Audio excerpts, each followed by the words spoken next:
சற்று முன் எடப்பாடியை நேரில் சந்தித்த அழகிரி. உருவாகும் புதிய கூட்டணி அதிர்ச்சியில் திமுக தொண்டர்கள். தமிழ்நாட்டின் அரசியல் சூழலானது இன்னும் சில நாட்களில் நடக்கவிருக்கும் 2026 சட்டமன்ற தேர்தலை எதிர்நோக்கி பரபரப்பாக நகர்ந்து கொண்டிருக்கிறது. அதே சமயம் பல்வேறு அதிரடி திருப்பங்களை கொண்டும் மக்களை எதிர்பார்ப்பில் ஆழ்த்தியுள்ளது.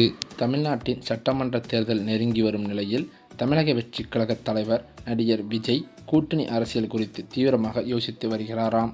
குறிப்பாக காங்கிரஸ் கட்சியை தங்களது கூட்டணியில் இணைக்க வேண்டும் என்பதே விஜயின் முக்கிய திட்டமாக இருந்ததாக அரசியல் வட்டாரங்களும் கூறப்படுகிறது.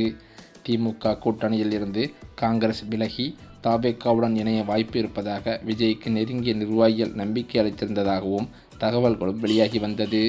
திமுக தொகுதி பங்கீட்டில் காங்கிரஸ் அதிருப்தியில் இருப்பதாகவும் தவேகா தரப்பில் மரியாதையான தொகுதிகள் வழங்கப்பட்டால் காங்கிரஸ் விஜய் பக்கம் வரலாம் என்றும் அவர்கள் கூறியதாக சொல்லப்படுகிறது. இந்த நம்பிக்கையிலேயே விஜய் தனது கட்சியின் சில முக்கிய நிர்வாகிகளிடம் காங்கிரசுடன் பேச்சுவார்த்தை நடத்தும் பொறுப்பை ஒப்படைத்திருந்தார். ஆனால் மார்ச் மாதம் 4ஆம் தேதி திமுக மற்றும் காங்கிரஸ் இடையே 28 தொகுதிகள் மற்றும் ஒரு ராஜ்யசபா இடம் வழங்கும் ஒப்பந்தம் கையெழுத்தானதும் விஜயின் கூட்டணி எதிர்பார்ப்பு முற்றிலும் முறிந்துவிட்டது என்றே சொல்லலாம். இந்த நிலையில் காங்கிரஸ் தலைமைக்கு நெருங்கிய வட்டாரங்களில் இருந்து விஜய்க்கு சில தகவல்கள் சென்றதாக சொல்லப்பட்டது. அதன்படி திமுக காங்கிரஸ் கூட்டணி உறுதியானதில் ராகுல் காந்தியின் நேரடி பங்கு இல்லை என்றும் கூறப்பட்டுள்ளதாம். காங்கிரஸ் கட்சி கூட்டணி ஆட்சி மற்றும் கூடுதல் தொகுதிகள் போன்ற கோரிக்கைகளை திமுக ஏற்றால் மட்டுமே கூட்டணி தொடர வேண்டும் என்றும் சொல்லப்பட்டு வந்தது. மேலும் அது மட்டுமில்லாமல் அதிமுகவில் ஏற்கனவே பல தலைவர்கள் அதிமுகவை விட்டு விலகி பல்வேறு கட்சிகளில் இணைந்து வரும் நிலையில் இன்னும் அதிமுகவிற்குள் தலைமை பொறுப்பில் இருக்கும் எடப்பாடி பழனிசாமிக்கு பல்வேறு அரசியல் மோதல்களும் உட்கட்சி பூசல்களுமே நடந்து கொண்டிருப்பதாக அதிமுக வட்டாரங்களில் தகவல்கள் கசிந்துள்ளது. ஏனென்றால் ஓபிஎஸ் இருக்கும்போதே ஓபிஎஸ் அணி எடப்பாடி அணி என்று அதிமுகவில் இரு அணிகளாக இருந்து வந்த நிலையில் தற்போதோ ஒற்றை தலைமை வேண்டும் என்று எடப்பாடி பழனிசாமி முற்பட்டு ஒரே அணியாக இப்போது செயல்பட்டு கொண்டிருக்கும் போதும் அதிமுகவில் பிரச்சனைகள் முடியவில்லையாம். அது மட்டுமில்லாமல் எடப்பாடி பழனிசாமியிடம் பல முக்கிய அரசியல் தலைவர்கள் அதாவது மூத்த அமைச்சர்களே இன்னும் சலசலப்புடன் பேசி வருவதாக தகவல்கள் கசிந்துள்ளது. இந்த நிலையிலோ வெளியேறப்பட்ட ஓபிஎஸ்ஸிடமிருந்து பல முக்கிய மாவட்ட செயலாளர்கள் திமுகவில் இணைந்து வருவதும் பல்வேறு சர்ச்சைக்குள்ளாகி இருக்கிறது. அதே சமயம் அதிமுக பொதுச் செயலாளர் எடப்பாடி பழனிசாமி ஒரேடியாக கட்சிக்குள் மீண்டும் இடமளிக்க மறுத்துள்ளதால் முன்னாள் முதல்வரான ஓ பன்னீர்செல்வம் அரசியல் ரீதியாக மிகப்பெரிய நெருக்கடியில் சிக்கியிருக்கிறார். இந்த நிலையில் ஓபிஎஸ்ஸின் அரசியல் பயணம் எந்த திசையில் கொண்டு செல்ல வேண்டும் என்ற விவாதம் அவரது ஆதரவாளர்கள் மத்தியில் தீவிரமாக நடைபெற்று வருகிறது. அதில் திமுகவில் இணைவதே கடைசி அரசியல் முடிவு என்ற கருத்தே மேலோங்க தொடங்கியுள்ளதாகவும் தகவல்கள் தெரிவிக்கின்றன. அது மட்டுமில்லாமல் தற்போதுள்ள சூழலில் தமிழகத்தில் 2026 தேர்தல் களம் வெறும் வாக்களிப்பதிவிற்கான மட்டுமல்ல, அது வியூகங்களின் யுத்தமாகவும் மாறியிருக்கிறது. பீகாரை போல தமிழகத்திலும் ஒரு மெகா என்டிஏ கூட்டணியை அமைத்து திமுக அரசை வீழ்த்த வேண்டும் என்பதே பாஜக டெல்லி தலைமையின் மாஸ்டர் பிளான். ஆனால் அதிமுக தலைமையின் மெத்தன போக்கால் அந்த கணக்குகள் தடம் புரண்டுள்ளது. அமித்ஷாவை உச்சக்கட்ட கோபத்திற்கு உள்ளாக்கியிருக்கிறது என்றும் சொல்லலாம். இப்படிப்பட்ட நிலையில்தான் ஓ பன்னீர்செல்வத்தின் அரசியல் எதிர்காலமானது படுபாதாளத்தில் விழுந்துள்ளதாகவே சொல்கிறார்கள். 2026 தேர்தலில் இபிஎஸ் மீண்டும் முதல்வராக வரக்கூடாது என்ற நோக்கில் சில இடங்களில் உள்ளடி வேலைகள் நடந்ததாகவும் குறிப்பிட்ட வேட்பாளர்களை தோற்கடிக்க முயற்சிகள் மேற்கொள்ளப்பட்டதாகவும் தென் மாவட்ட அதிமுக நிர்வாகிகள் குற்றம் சாட்டுகின்றனர்.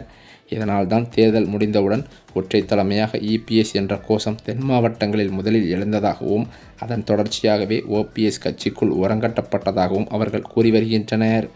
அதிமுக கதவு மூடியதாகவே இப்போது ஓபிஎஸ் நினைத்து வரும் நிலையில் இபிஎஸ்ஐ விரும்பினாலும் ஓபிஎஸ்ஐ மீண்டும் அதிமுகவில் அனுமதிக்க தென் மாவட்ட நிர்வாகிகள் சிலர் தயாராக இல்லை என்பதே நிலவரமாம். இந்த நிலையில் 2021 சட்டமன்ற தேர்தலில் தமிழகம் முழுவதும் அதிமுக பெரும் சரிவை சந்தித்த போது அக்கட்சியை கைதூக்கிவிட்டது கொங்கு மண்டலம்தான்.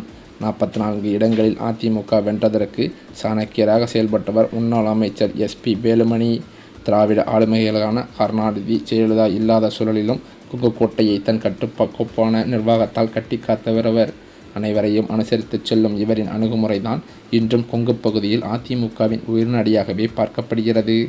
அதிமுக பாஜக கூட்டணியில் தேமுதிக இணையப் போகிறது என்று எதிர்பார்க்கப்பட்ட வேளையில் ஈசா யோகா மையத்தின் மகா சிவராத்திரி விழா ஒரு முக்கிய திருப்புமுனையாக அமைந்தது.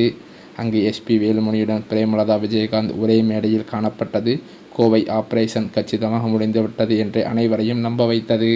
தேமுதிகவை எடப்பாடி பழனிசாமி தலைமையிலான அணிக்குள் கொண்டு வருவதற்கான அத்தனை அடித்தளங்களையும் வேலுமணி அமைத்திருந்தாராம். ஆனால் தொகுதி பங்கீடு மற்றும் எதிர்கால அங்கீகாரம் தொடர்பான இறுதி முடிவுகளை எடுப்பதில் அதிமுக தலைமை காட்டிய தயக்கம் திமுகவிற்கு பொன்னான வாய்ப்பாக அமைந்தது. நள்ளிரவில் அரங்கேறிய ரகசிய பேச்சுவார்த்தைகள் மூலம் திமுக ஒரு அதிரடி அட்டாக் கொடுத்து தேமுதிகவை தன் பக்கம் இழுத்துவிட்டது என்றே சொல்லலாம். ஓ பன்னீர்செல்வத்திற்கு திமுக தரப்பில் இணைவதில் தயக்கம் இருப்பதாகவே சொல்லப்பட்டு வந்தாலும் 3 முறை அதிமுகவில் முதலமைச்சராக இருந்துவிட்டு திமுகவில் தன் மகனுடன் ஒரு சாதாரண தொண்டனாக இணைந்ததிலிருந்தே தமிழகத்தில் அவர் பெரும் சர்ச்சைக்கு உள்ளானார் என்ற தகவல்களும் வெளியாகி வந்தது. இதன் அடிப்படையில் மேலும் அதிமுகவினுடன் கூட்டணி பேச்சுவார்த்தைகளை எஸ்பி வேலுமணியிடமே முழுமையாக விட்டிருந்தால் அவர் தேமுதிக உள்ளிட்ட அனைத்து கட்சிகளையும் இழுத்து வந்திருப்பார் என்றும் அதிமுக வட்டாரங்களிலும் தகவல்கள் வெளியாகி வருகிறது. மேலும் அது மட்டுமில்லாமல் ஆனால் ஈகோ அதிகார போட்டியால் அதிமுக தலைமை அதற்கு வழிவிடவில்லை என்பதுதான் தற்போதைய டெல்லி பாஜகவின் குற்றச்சாட்டாக வருகிறது. இந்த சூழ்நிலையில்தான் முன்னாள் முதல்வர் ஓ பன்னீர்செல்வத்தின் சொந்த தொகுதியான போடியில் அவரது மிக நெருக்கமான ஆதரவாளர்களை எடப்பாடி பழனிசாமி தரப்பு தன் பக்கம் இழுத்துள்ளது. ஓபிஎஸ் தரப்புக்கு இது பெரும் அதிர்ச்சியை ஏற்படுத்தியிருக்கிறதாம். ஓ பன்னீர்செல்வம் மேற்கொள்ளும் சுற்றுப்பயணங்கள், மக்கள் சந்திப்புகள் என அவர் செல்லும் இடமெல்லாம் நிழல் போல கூடவே இருப்பவர் திருப்பதி.